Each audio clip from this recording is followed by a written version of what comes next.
This is Diary of a Nation. I'm your host, Christina Zlotnick. On today's episode, I'm joined by Oklahoma brothers Anthony and Manny Marquez. Manny is a documentary filmmaker. His brother Anthony, a Marine Corps veteran. Anthony served as a dog handler for a Labrador retriever that was trained to sniff out improvised explosive devices, also known as IEDs. It was Anthony's 2011 deployment to Afghanistan that would become the focus of a painful documentary, a profile of 17 men who died in the Battle of Sangin. After his deployment, Anthony carved 17 battlefield crosses and delivered them across the country to the families of the fallen Marines. The wooden memorials are carvings of a soldier's boots, rifle, and helmet. The documentary that followed is the story of the road trip to revisit each family of the 17 Marines. The film premiered this year on Veterans Day. Anthony produced the documentary. His brother Manny directed. Manny, let's start with your upbringing. Your bio says your family is a blend of Mexican and Choctaw heritage. Could you share a little more about your family's background? Yeah, I think being from Oklahoma, we have a real Okie story. Our grandmother was raised down in southern Oklahoma, in the Choctaw Nation, in the reservation, to be honest.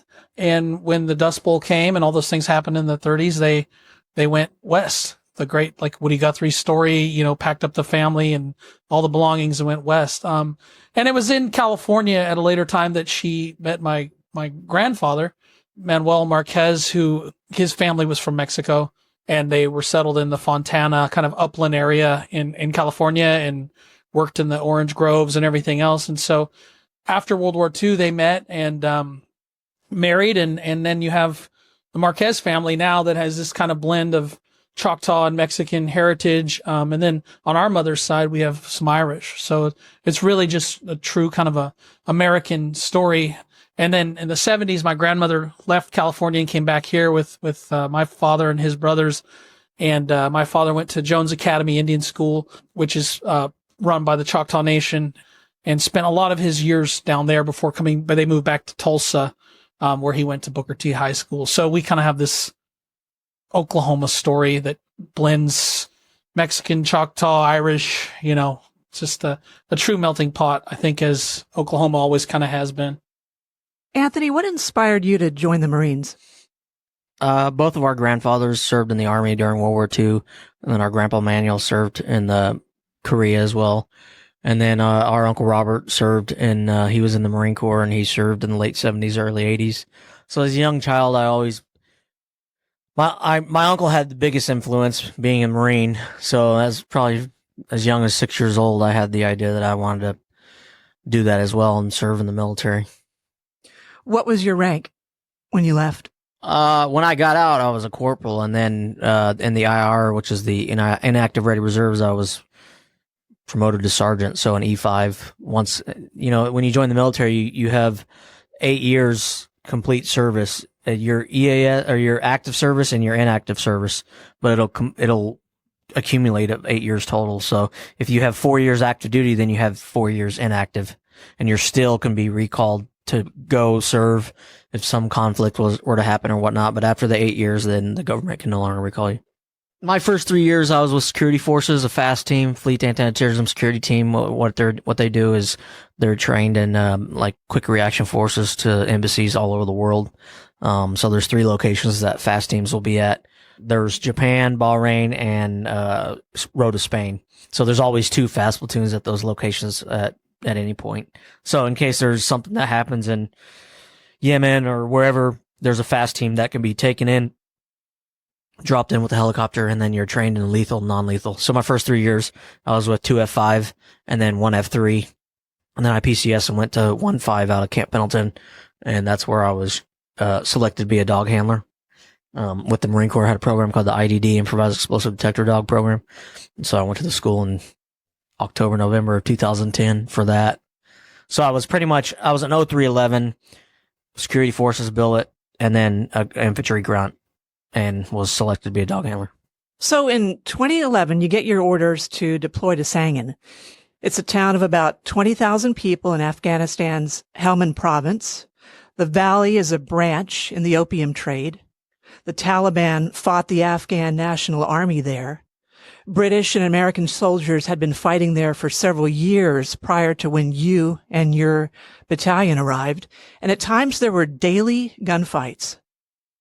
I read the Battle of Sangin has been compared to the Battle of Belleau Wood in World War I, Iwo Jima, World War II, Battle of Incheon in Korea, and Battle of Hue City in Vietnam.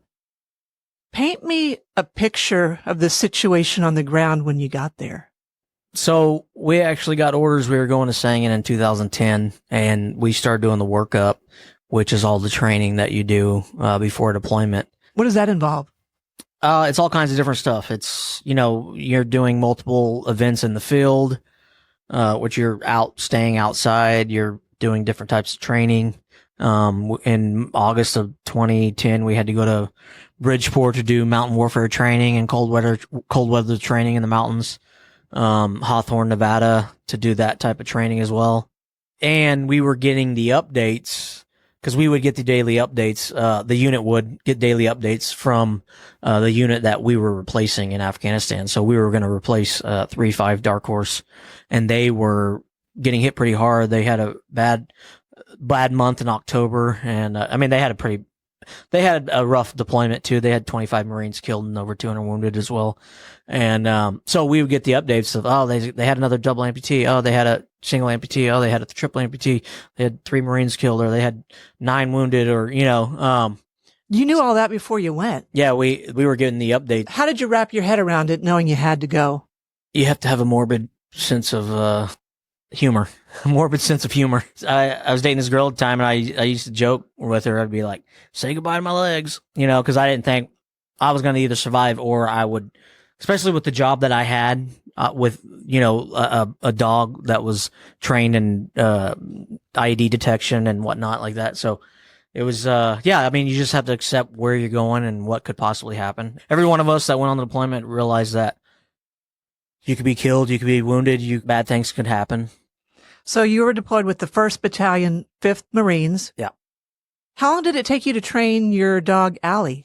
So Allie was actually already trained. So the program that I went through, it's not an MOS. An MOS is a military occupational specialty. So I was an 0311. I was sent to the dog handler school, which at the time was in Hartsville, South Carolina. And it was a 5-week course from October to November. All the dogs in that program were trained through a contract outside of the military. The dogs were already trained. The Marines would come in and they would train the Marines to handle the dogs to search for these different types of odors. So Allie was already trained, but I didn't get Allie until January of 2011 because my first dog that I had, Gator, he had been deployed before, and he was the best dog in the schoolhouse, but then when we went to do a FINX training in December at Camp Pendleton, he just shut down and he ran away, and there was a base-wide search for him, and this dog was worth, I don't know, probably $60,000 or more, and I lost it, and I was freaking out about that. But a Marine found him snagged on a fence, and then they took him to a heavy machine gun range, and he just collapsed. So they ended up retiring the dog out, and then they gave me a different dog, which was Allie, and I got her middle of January 2011. So when did you and Allie arrive in theater? We got there early April, very early April. Last day in March, early April. We were the dog handlers were the last out of the battalion to leave the country because our ride, a plane, a C5 Galaxy, if I remember right, kept getting delayed. So we kept, we were supposed to leave with around the same time as all. A battalion's large. There can be 1,000 plus 1,200 with all the attachments. And I think there was only 16 of us that were dog handlers. I read a military study that said the threat from IEDs was greater in Sangin than anywhere else in Afghanistan. So just how common was it for you and Allie to come across an IED? What was the day like, typically? I mean, you would do multiple patrols a day. A platoon is made up of attachments and the Marines that are with the platoon.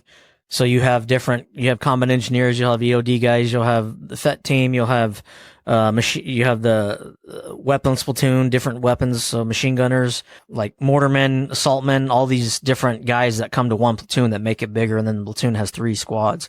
And we had 3 OPs that we had to, or 2 OPs that we had to man, and they had to be manned 24 hours. So there would be like a week on, a week off. The threat of the IED were always, it was the biggest threat that we had in our region. Bravo Company had a lot more firefights than we did, but the IED threat was high all throughout the area. Did you ever get hurt? I got blown up on May 17th, 2011. I was driving a 7-ton truck, and there was 2 of the Marines, and Allie was in the floorboard, and we were following this bulldozer to go set up another OP, and it was getting dark, so we were going to go back and stay at another compound that Cat Platoon was at, and that's when we ran over that IED, and we all 3 got medevaced out. Anyone else hurt or killed that day? No, but the other 2 guys were hurt. The one, Darvin Chavez, he suffered brain hemorrhaging, and he had to go back to the U.S., and he didn't come back, and then Joseph Bueno came back 30 days later. I went back out to the AO 4 days later. The AO meaning? Area of operation. That's what so AO you were was. able to go back quickly? Yeah, I went back 4 days later. Yeah, I mean, I have a traumatic brain injury, and then I have from that day? Yeah, I have a hearing loss from multiple different things, not just that day, but no physical, visual injuries, I guess you could say. None of us had visual injuries. It was all in our brains. So, of the Marines profiled in the documentary, you personally knew 6 of them. Yep. Some died on the same day. Some died one day after the other. What was going through your mind as you were seeing all that happen around you? I say it in the film, you don't have time to process. Like, you just have to, you're there to do a job, and you have to do the job. You just can't shut down, and just, cause you have to function. You have to be able to function. You deal with it. And then that's when you come home and you deal with it. You deal with it differently. How did you deal with it when you got back? I drank a lot.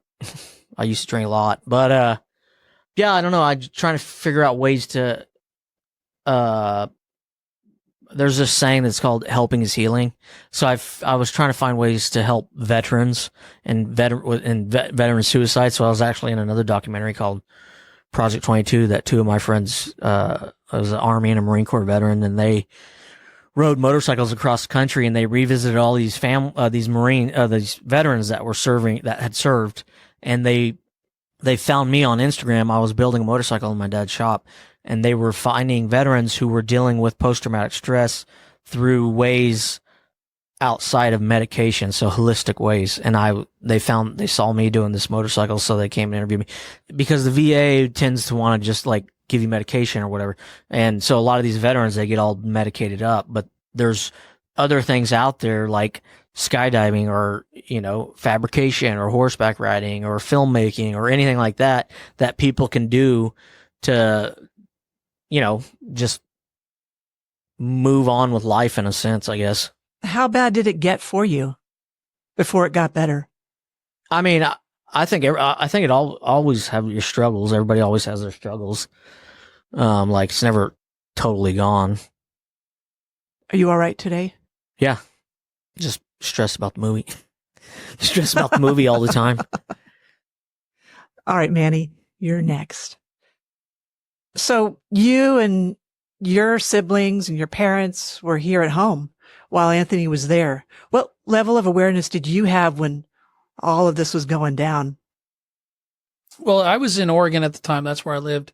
And my mother kept a blog.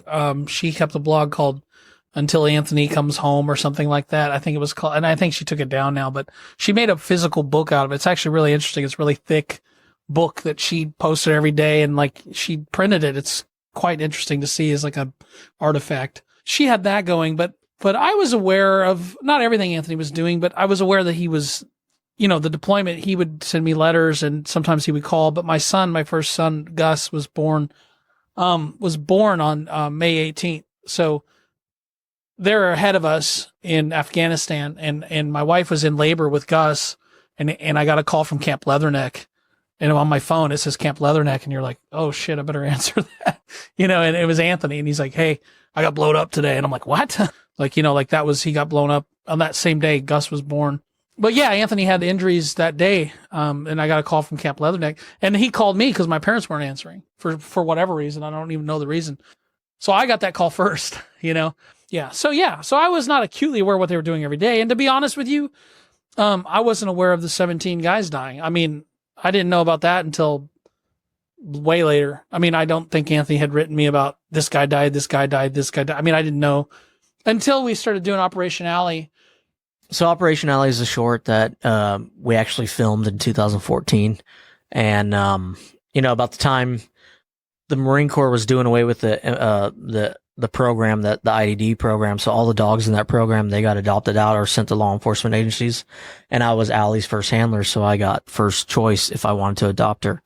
And, so in May of 2021, I found out that she was coming up for adoption in July, and I actually got to adopt her July 28th. But the Tulsa World ran a bunch of stories, and Barry Switzer, who in the state of Oklahoma, he's the head coach for the OU Sooners, and he was the head coach for the Dallas Cowboys when they won the Super Bowl in '95.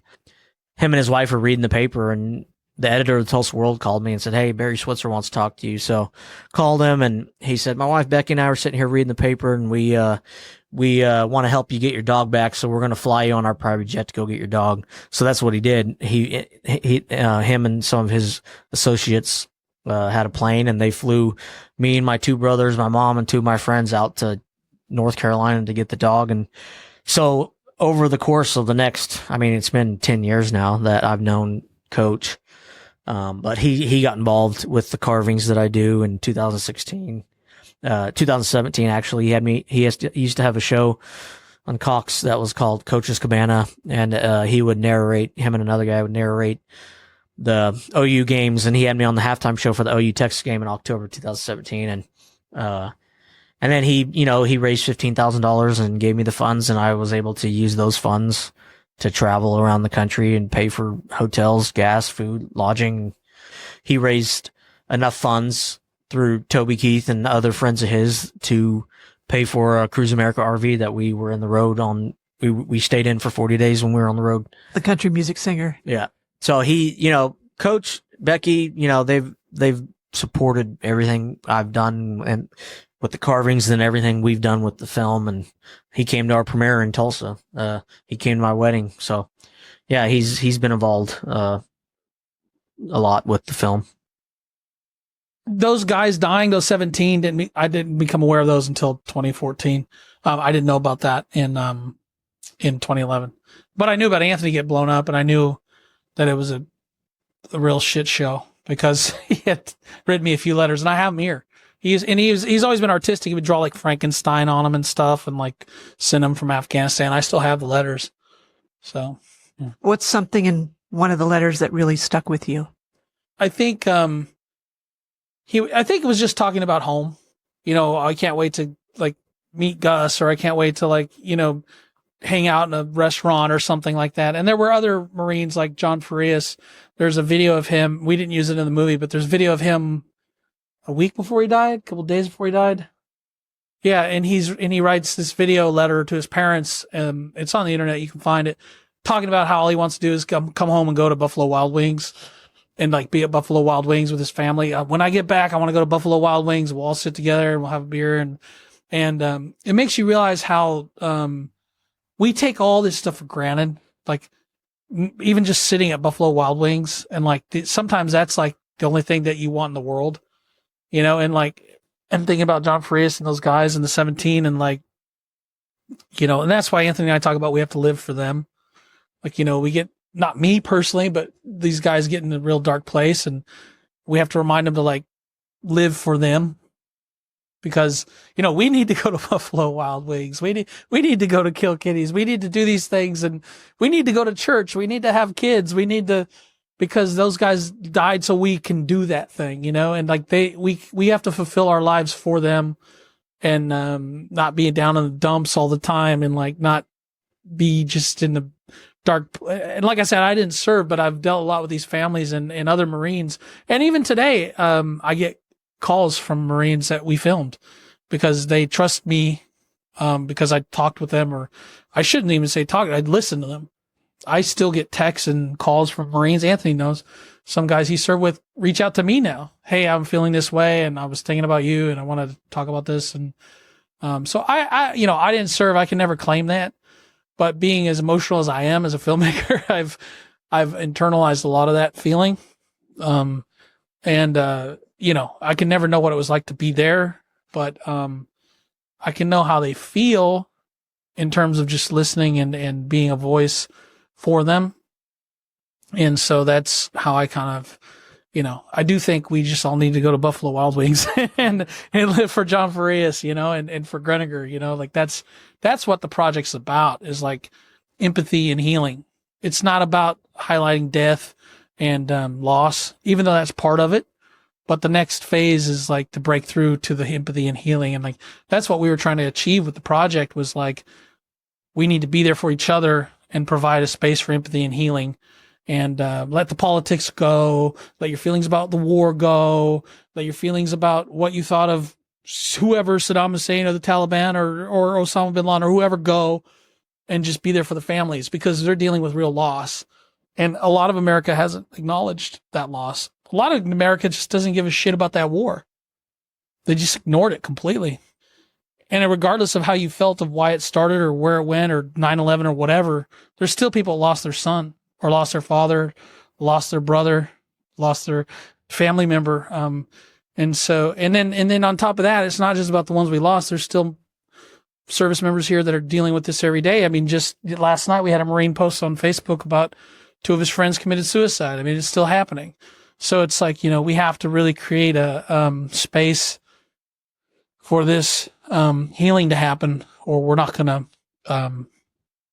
be able to move forward. Like, it's just going to be a perpetual loop of pain. One question about the governance. Sangin is controlled by the Taliban today. Yeah. What do you think? It fell back into the Taliban's hands years ago. I mean, I think within 11, 12, within 4 or 5 years of us leaving in 2011, I mean, it fell back. I saw pictures of it 2000, I don't know, maybe 17 or 18. I can't remember what year it was, but it was all just rubble. So I don't know. I mean, was it worth it then? But you can't process that way, because I mean, it's the bigger picture of things, I guess. I think I'm going to keep my own opinion out of everything, but I just think that whole withdrawal was a bad deal, like the way it happened and whatnot. But what do you think of your role, your service? I mean, I'm proud of my service. I wish I would have done more. I just talked to the commanding officer for the reserve unit back in November last month when we were at the ball, and I told him, I said, I think I've done more outside of the Marine Corps than I did in the Marine Corps. And I even talked to him on the phone 2 weeks ago and told him the same thing, because he came to the screening at the museum. And he's like, yeah, that might be true. But, it was just, I don't know. I think it's just continued service. You can't look at it that way. You got to look at it as like a continued service, so like, yeah, I'm not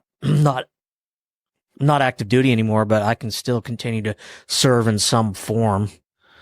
So that's what, the film is a way of giving back to the families and giving them a voice, and in a sense, like serving them.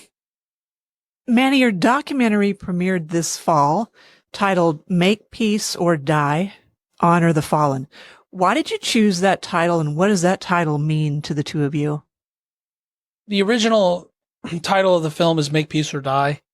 And Make Peace or Die is the motto of the 1st Battalion, 5th Marines, which was Anthony's unit. The motto, Make Peace or Die, and we say it in the film, you're telling the enemy, make peace or we're going to kill you. Make peace or die. Lay down your arms. We're the Marines are here now. Lay down your arms. When we were on the road, we kept having Make Peace or Die, hearing Make Peace or Die. And I actually said to Anthony in his interview at one point, I said, I think this Make Peace or Die thing, I think you guys have to make peace or you will die. I think these families have to make peace. Like, it takes a different timbre, it takes a different tone. And I mentioned it to was he the commander Lieutenant Colonel Freeman, who's over 1-5, maybe he's still over 1-5, I think. Who's the commander of 1-5 right now, battalion commander of 1-5. And he said, I've never heard that before. And I think that unit was founded in 1916 or something like that, way back before because that's where they got that's why they were at Bella Wood, because that's World War I. But anyways, he goes, I don't think any man in this unit's thought of that motto that way.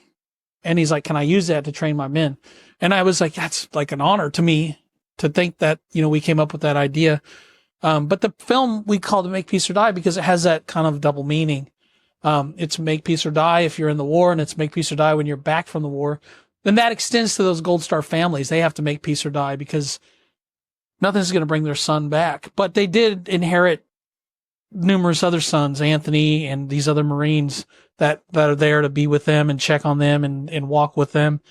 And so we have to make peace or die with what we've done, what we've seen, what we've heard, what we've experienced. And so, a lot of people have told me that aren't even in the military that were inspired by that motto and want to live by that motto now, even with their own lives. The make peace or die, it's ingrained in the story. It's ingrained in all the Marines. It's ingrained in the families. Even I had a Gold Star father tell me, Manny was sitting there, in DC when we went to the day we did the screening at the museum, and later that evening, he said, I'm ready to make peace because I'm not ready to die. Like, this movie's helped me come to peace, because he said, I stopped living my life when my son was killed. I stopped fishing. I stopped going to church, being involved in the church. I stopped doing everything. And he's like, make peace or die. I'm ready to make peace because I'm not ready to die. Anyway, in 2000, I think it was 15, I started this thing with two other guys. One was in the Army, one was in the Air Force, and it was called Rat Patrol Honoring the Fallen. And what our idea was, we were going to travel around the country in this rat rod that we built out of a Jeep, out of a 1947 Willis Jeep frame. And it was going to, so there was an old TV show called Rat Patrol back in the 60s, and I think it was the 60s. And so we were like, well, a rat rod, we're going to build a Jeep rat rod and then travel around the country and set up these memorials at like car shows and to honor the fallen service members. And we never built the Jeep. We never got it off the ground, but I was building stuff outside of that myself. And then I started chainsaw carving in 2016, and that was, so then I pretty much all my fabricating and welding and stuff, I kind of just put on the back burner and started doing chainsaw carvings. And then, when we started making the movie, we turned that page into our film page. One of you guys, I read, wasn't even sure this project was the right thing to do. Yeah. So, when I don't think it was the actual project of the film. It was the carvings, the initial carvings. And visiting the families? Yeah, because every time I would, I started doing the carvings. I did the first chainsaw carving in July of 2016, and then I've done 81 up to this point, but it took me just under 3 years to deliver one of those carvings to all the 17 Gold Star families. And that was a journey in itself, because I had to pretty much figure out how to do the carving. I had a guy outside of Tulsa, in Muskogee. Clayton Koss, him and I did the first carving together, and then the rest of them, I did them by myself and just figured out a process, the best way. So he taught me initially, and then I just, picked up after that and figured out what would work best for me. Anyway, and then, most of the families I had no relationship with, so I just had to reach out to them and tell them who I was, what I was doing. And then, once they agreed, then I would do the carving, take off work, and then go on the road and hand deliver it, and then come home and then try to do another one. And there was a point from about April 2017 until probably mid 2018. It seemed like I was gone 2 weeks out of every month, because I was be traveling on the road or whatnot. So as a point of reference, those Gold Star families are the families of military members killed in the line of duty. Yeah. So you and Manny went across the country over the course of 3 years and delivered those. So this was the initial project of doing the chainsaw carvings. So that was from 2016 to 2019. And after that, Manny and I had always talked about making a feature film about the 17 families and the Marines in the unit. And so we came to the conclusion that the way to do it would be to revisit all the families, revisit Marines, and gather the stories from the ones who knew them the best. So that's where the idea of going on the road trip, and initially we were going to do it out of like my pickup truck. And in the summer of 2021, I mean, we decided in May of 2021 we were going to make the movie. And our parents ran a trash route in outside of the Wausau area for 46 years, and they were retiring. So when I got out of the Marine Corps, I drove a truck for them for almost 10 years. So I was in actually, Oklahoma. Yeah, here just outside Tulsa. And I was actually working on the trash route when I texted my brother and said, hey, if we're going to make this movie, like, now's the time, because our parents were retiring in the next like 3 months. I was like, I'll be out of a job. This would be the perfect time to do this. So we decided in May of 2021 we were going to make the movie. During the time of me delivering the carvings, I gave one to all 17 Gold Star families. During the making of the film, we met with all 17 Gold Star families. There was one that didn't want to be interviewed. We still met with her, yeah, and gave her what we had to give her. And then we set it up that we would interview some other relatives, a Marine that was good friends with him and a roommate with him and whatnot. So I think at this point, if we could go through the list of 17 men, yeah, say their name, and then tell me what you remember about them. Lance Corporal Joe Jackson. I remember the last time I saw him, I was sitting next to him about a week before he was killed. I was watching a movie on a laptop, waiting for a ride. Everybody talked highly of him. Lance Corporal Ronald Freeman. He was one of our combat engineers. He was known as like a gentle giant. Lance Corporal Nicholas O'Brien. He was with Bravo Company, and I had never met him to my knowledge, so I don't remember him. Lance Corporal Sean O'Connor. He was a tall guy. He extended his contract to be able to go on that deployment with us. Lance Corporal Joshua McDaniels. He was another combat engineer that was with Bravo Company. If I remember right, he was killed in the same incident that Cody Elliott was wounded. And Cody Elliott's in the film, and he's a Marine that lives in Brazil now with his wife and kid. And he's a good guy. We interviewed him on the 10th anniversary of the day he was wounded. And I believe McDaniels was killed during that same incident. Jared Verbeek. I never met Jared, but Manny and I are good friends with his family. They're great people, and they come to every event they can, and they're part of everything we do. And Corporal Gurpreet Singh, their family, I love seeing the Singh's father, and he comes to everything. He came to my wedding, and I just had dinner with him 3 weeks ago in Oceanside. Gunnery Sergeant Pate. He was the oldest Marine that was killed out of the 17. His family live in South Carolina. Yeah, he had 5 deployments to Iraq, 2 to Afghanistan. He was very knowledgeable and respected in the EOD community. Pate has an impressive resume of the things that he did in the U.S. and outside of the U.S. He had 2 deployments to Afghanistan, 5 to Iraq, and Manny, and I read an article that said that when George Bush had a bomb threat, that Gunny Pate came in and dealt with the incident and make sure. I don't know if it was a bomb or whatnot, but he dealt with everything to make sure it wasn't. And then Lance Corporal John Farias, his family live in New Brunswick, Texas. They're great people. Felix is dealing with a lot of health problems right now, but they love their son. And everybody that talked about him said he was a great machine gunner.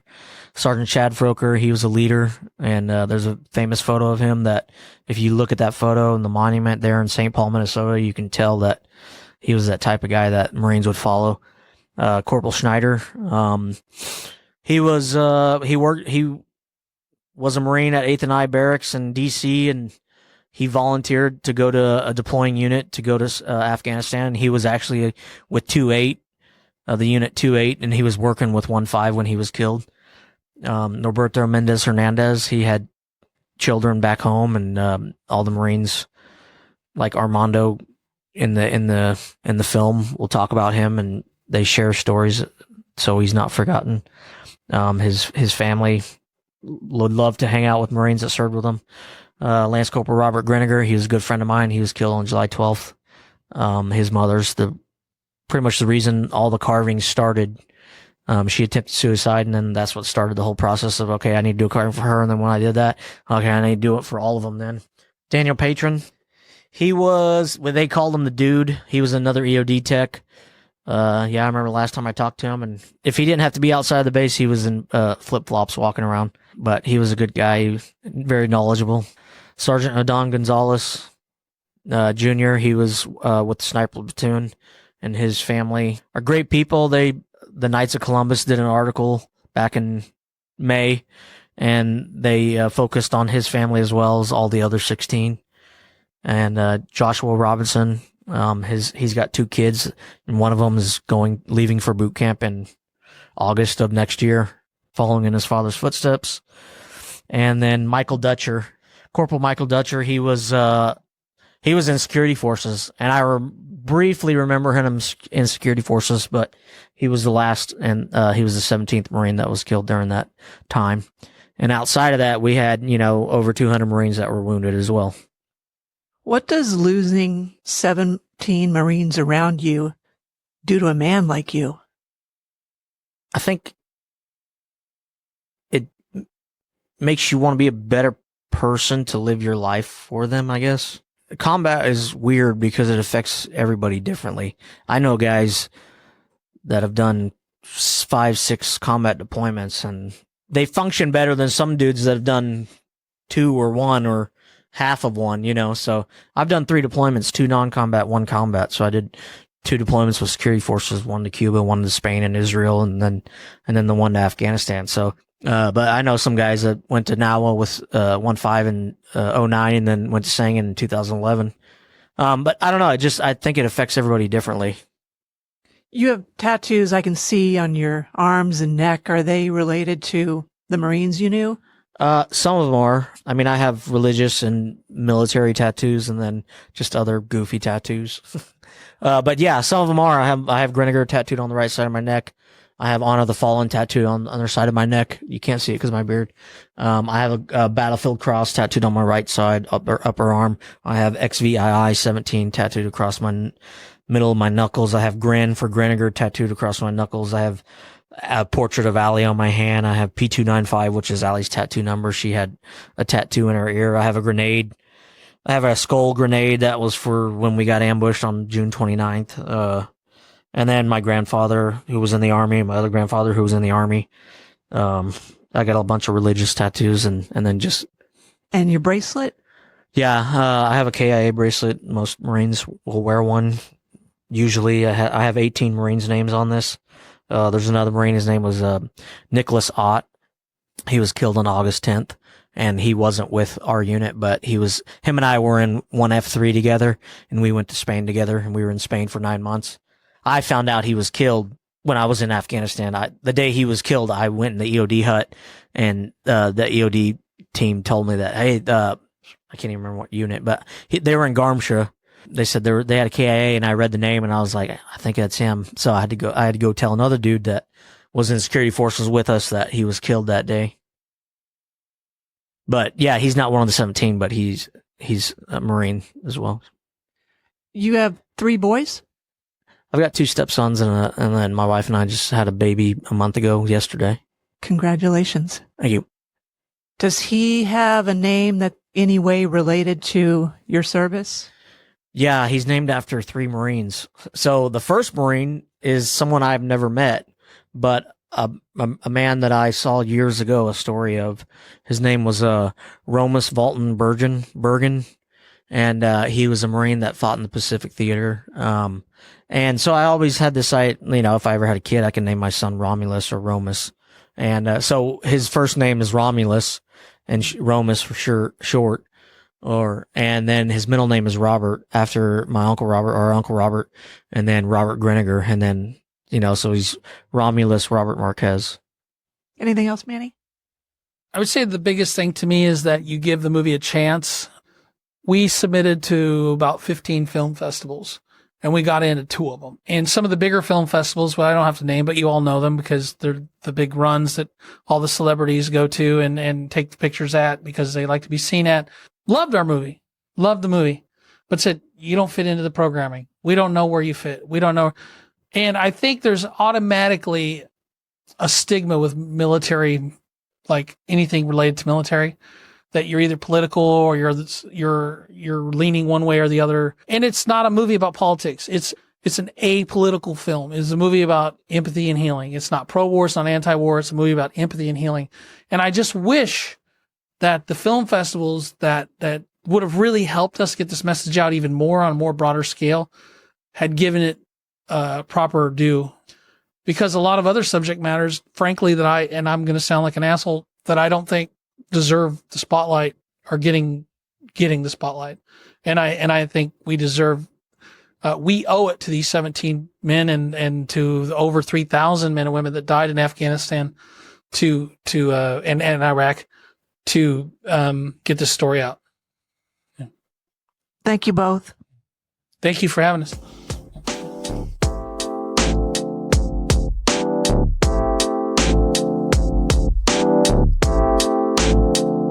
Follow Diary of a Nation on Facebook, Instagram, and Substack. Tap on the link in the show notes to watch the PBS documentary, Make Peace or Die, Honor the Fallen. If you or someone you know is struggling with suicidal thoughts, help is available 24 hours a day. Contact the National Suicide and Crisis Lifeline by texting or calling 988 or visit 988lifeline.org.